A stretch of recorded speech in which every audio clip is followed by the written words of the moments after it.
Joint veins. सो हम transfer of property eight 1882 के series को कंटिन्यू कर रहे हैं। सो हमने काफी सारी वीडियोस कवर कर ली हैं। सो सेक्शन 6 लास्ट वीडियो था हमारा। अगर आपने अभी तक नहीं देखा तो मैं उसका लिंक डिस्क्रिप्शन बॉक्स में डाल दूंगी, you can go and check that video from there. Okay, so इस वीडियो में जो हमारा नेक्स्ट इंपॉर्टेंट टॉपिक है वो है सेक्शन 13। सेक्शन 13 बात करता है deed made in favour of unborn person, या फिर जो ट्रांसफर किया गया है for benefit of unborn person.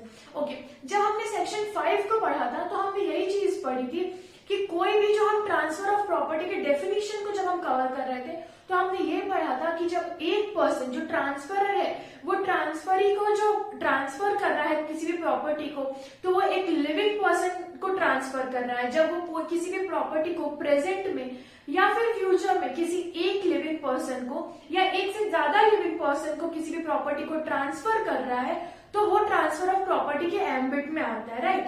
तो ये, या फिर अगर वो खुद को भी ट्रांसफर कर रहा है, जब हमने ट्रस्ट वाली चीज को पढ़ा था, अगर आपने सेक्शन 5 की भी वीडियो नहीं देखी तो मैं उसकी भी लिंक डिस्क्रिप्शन बॉक्स में डाल दूंगी, तो आप वो चेक कर सकते हैं वहां से, राइट। तो हमने इसका डेफिनेशन ऑलरेडी कवर कर लिया है, बट वहां पे हमने क्या पढ़ा था कि लिविंग पर्सन, तो क्या एक अनबॉर्न पर्सन लिविंग पर्सन के एम्बिट में आएगा?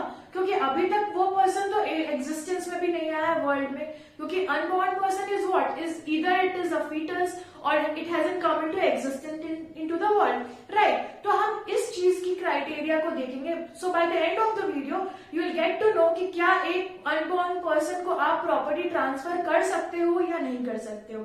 सो this actually section is very important, either you take it for prelims हो गए, आपके मेंस एग्जाम्स हो गए, जुडिशियरी में एपीओ के एग्जाम्स में भी ये सारे क्वेश्चंस आते हैं, अगर आपका एलएलबी का सेमेस्टर एग्जाम चल रहा है उसमें भी ये क्वेश्चन काफी इंपॉर्टेंट है। So watch the video till and. Okay, so let's continue with the video. तो पहले हम बेयर एक्ट की लैंग्वेज को पढ़ते हैं, फिर हम कंटिन्यू करेंगे अपने वीडियो को, राइट। सो हमारा बेयर एक्ट कहता है कि when a transfer of property and interest therein is created for the benefit of a person not in existence at the date of the transfer, subject to prior interest created by the same transfer, the interest created for the benefit of such person shall not take effect unless it extends to the whole of the remaining interest of the transferor in the property. Okay, so before starting the video I must tell you that इस video में 3 चीज important है कि कोई direct transfer नहीं हो, दूसरा absolute transfer हो और प्रायर इंटरेस्ट। ये चीज बहुत ज्यादा एब्सोल्यूट इंटरेस्ट, प्रायर इंटरेस्ट, ये 3 चीजें बहुत इंपॉर्टेंट है। So one by one will cover this in this video.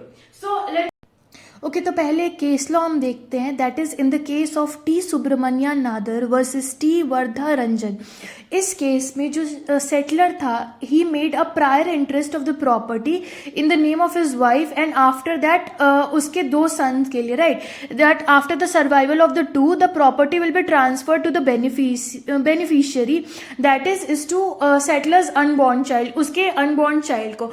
But फिर से उसने एक क्लॉज ऐड किया और उसने ये कहा कि उस चाइल्ड के लाइफ के बाद जो प्रॉपर्टी होगी वो सेटलर के सेकंड सन को दोबारा से ट्रांसफर हो जाएगी। तो यहाँ पे कोर्ट ने कहा कि जो ट्रांसफर है of property was held to be void as यहाँ पे कोई भी एब्सोल्यूट इंटरेस्ट नहीं था of the property. Okay, so जैसे कि हम बात कर रहे थे हमारे एसेंशियल इंग्रेडिएंट के बारे में, मैंने आपको बोला 3 चीजें, तो उस पे जाने से पहले कुछ चीजें इंपॉर्टेंट है। So let's consider those thing, right. So सबसे पहले जो हमारा ये सेक्शन 13 है ना, ये एक जनरल रूल बताता है ये कि जो ट्रांसफर आप कर रहे हो वो एक लिविंग पर्सन के बीच में होना चाहिए। एक जनरल रूल को एस्टैब्लिश करता है कि जो ट्रांसफर है it can be affected only between 2 living persons, right. इसलिए इस जनरल रूल को इफेक्ट देता है, इसलिए एक ऐसे पर्सन को हम ट्रांसफर नहीं करते हैं जो कि एग्जिस्टेंस में नहीं है। इसलिए यहाँ पे हम बात करते हैं प्रायर इंटरेस्ट के बारे में। अभी हम समझेंगे कि प्रायर इंटरेस्ट क्या होता है, राइट। लेकिन एक जो बच्चा है जो मदर्स वूम में है उसको भी हम एक कॉम्पिटेंट ट्रांसफर ही कंसीडर करते हैं, बिकॉज वो एक मदर्स वूम है। बट जब हम ट्रांसफर कर रहे हैं, इफ दैट चाइल्ड डाइज, तो उस सिचुएशन में वो एक कॉम्पिटेंट ट्रांसफरी नहीं कहलाएगा। He must be in mother's womb, तब एक वो एक कॉम्पिटेंट ट्रांसफरी कहलाएगा। तो ये एक हमारा जनरल रूल है सेक्शन 13 का।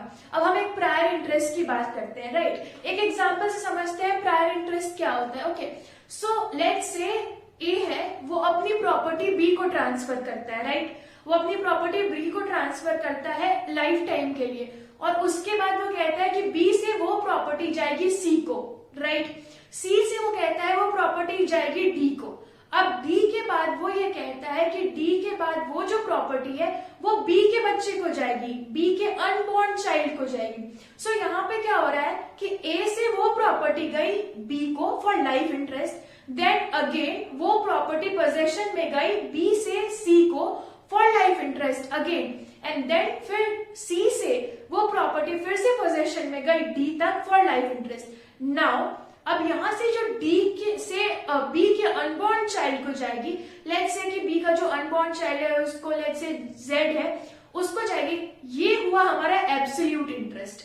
सो आई थिंक प्रायर इंटरेस्ट कैसे क्रिएट हो रहा है ये आपको इस एग्जाम्पल से बहुत ही इजीली समझ आ गया होगा।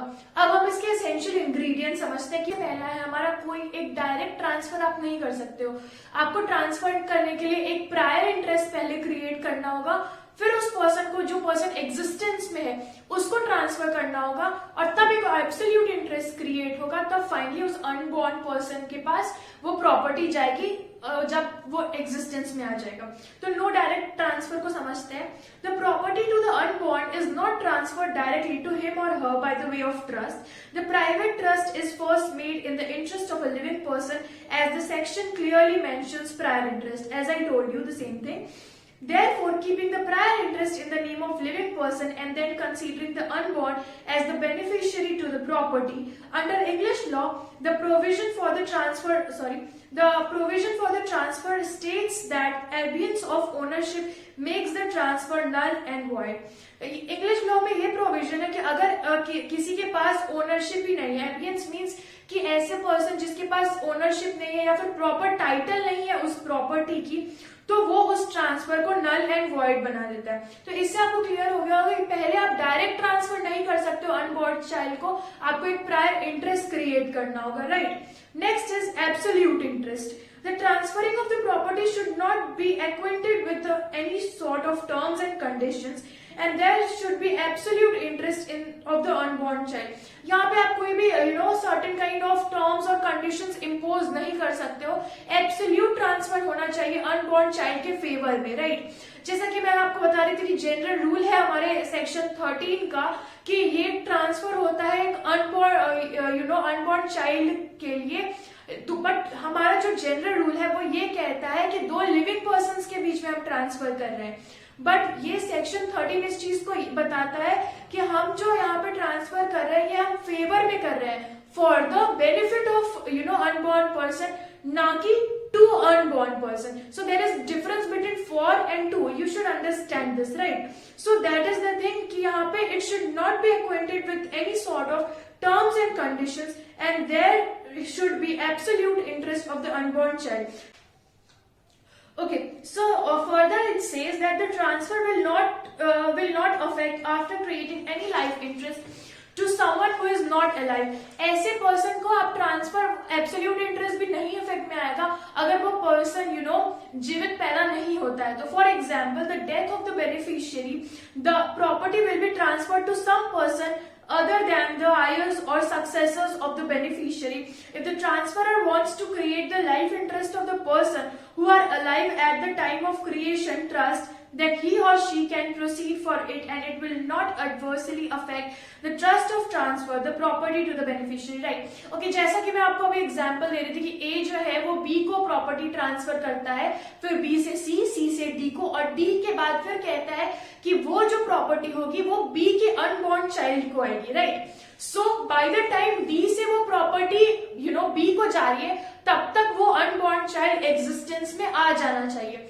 इन केस वो अनबॉर्न चाइल्ड एग्जिस्टेंस में नहीं आता है या फिर ही इज नॉट वो बर्थ नहीं लेता है, कुछ सर्टेन सिचुएशंस की वजह से, कुछ कॉम्प्लिकेशंस की वजह से वो एग्जिस्टेंस में नहीं आता है, तो उस सिचुएशन में that property will revert back to A in case if A is alive, और अगर ए जीवित नहीं है तो उस सिचुएशन में ए के आयर्स को वो प्रॉपर्टी जाएगी, राइट। तो ये चीज उसमें कही गई है इन सिंपल लैंग्वेज में अगर हम समझते हैं तो।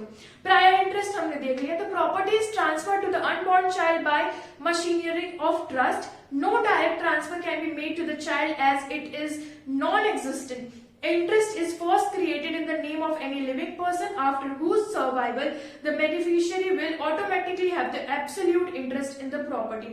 पहले इंटरेस्ट क्रिएट करेंगे ऐसे पर्सन के लिए जो ऑलरेडी एग्जिस्टेंस में है, उसके सर्वाइवल के बाद एब्सोल्यूट इंटरेस्ट ट्रांसफर होगा अनबॉर्न चाइल्ड के फेवर में, जिसमें कोई भी टर्म्स एंड कंडीशंस इम्पोज नहीं होने चाहिए या फिर कोई भी सेकेंडरी थॉट्स नहीं होने चाहिए उसको ट्रांसफर करने के लिए। उसका मतलब काफी ये सही इंटेंशन, गुड फेथ में इंटेंशन होना चाहिए। ओके सो इसमें एक हमारा बहुत ही इंपॉर्टेंट केस है, that is Girish Dutt versus Data Deen and others का केस। इस केस में द फुल बेंच का जजमेंट आया था and which give an affirmation answer on the failure of prior interest as there was no prior interest. Therefore the trust was completely made void and the property was transferred to the defendant who was father of the plaintiff. Okay so I think आपको ये topic काफी अच्छे से समझ आया होगा। That is transfer made in favour of unborn person, right. उसके benefit के लिए हम जो ट्रांसफर कर रहे हैं, जो डीड बना रहे हैं, deed made in favour of unborn person, section 13 आपको अच्छे से समझ आ गया हो। काफी इंपॉर्टेंट टॉपिक है। हमने केस लॉज भी देखे हैं, 2 केस लॉज देखे हैं, आपको वो भी काफी अच्छे से समझ आया होगा। In case if you have liked this video, then please do like, share and subscribe to my channel and stay tuned for next video. Thank you so much for watching this video. Stay safe.